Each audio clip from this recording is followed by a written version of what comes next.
দর্শক, এ পর্যায়ে জানিয়ে দিচ্ছি আজকের সংবাদপত্রের গুরুত্বপূর্ণ শিরোনামগুলো।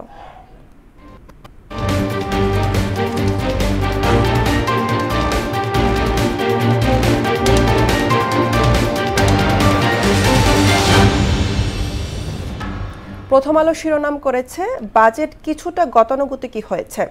৭০ অনুচ্ছেদ পরিবর্তন প্রশ্নে কাছাকাছি অবস্থানে দলগুলো, ঐকমত্য কমিশনের আলোচনা। মূল্যস্ফীতি কমার সম্ভাবনা কম। দৈনিক ইত্তেফাক, হুট করে বিপ্লবী বাজেট দেওয়া সম্ভব নয় বলছেন অর্থ উপদেষ্টা। রোহিঙ্গাদের জন্য আরও আর্থিক সহায়তা চাইলেন প্রধান উপদেষ্টা। তত্ত্বাবধায়কদের অধীনে স্থানীয় নির্বাচনের বিপক্ষে বিএনপি, পক্ষে জামায়াত ও এনসিপি। সমকাল, বঙ্গবন্ধু সহ ৪ শতাধিক নেতার মুক্তিযোদ্ধার স্বীকৃতি বাতিল। হঠাৎ করেই বিপ্লবী বাজেট হয় না, সংবাদ সম্মেলনে অর্থ উপদেষ্টা। বৈষম্যহীন বলা হলো, বাজেটে তার প্রতিফলন নেই। বাংলাদেশ প্রতিদিন, সুখবর নেই, চ্যালেঞ্জের পাহাড়। পর্দার আড়ালে জাতীয় সরকারের নীল নকশা।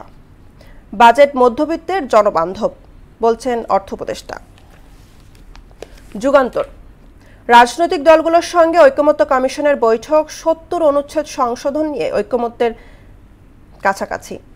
বাজেটোত্তর সংবাদ সম্মেলনে অর্থ উপদেষ্টা কালো টাকা সাদার বিধান বাতিলের ভাবনা।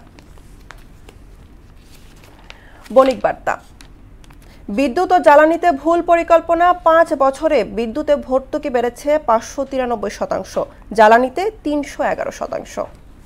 প্রাথমিক ও গণশিক্ষা প্রশিক্ষণে বরাদ্দ কমেছে ৮৬%। The Daily Star, budget realistic, pragmatic. Salehuddin defence fiscal plan, hints and revisiting black money provision.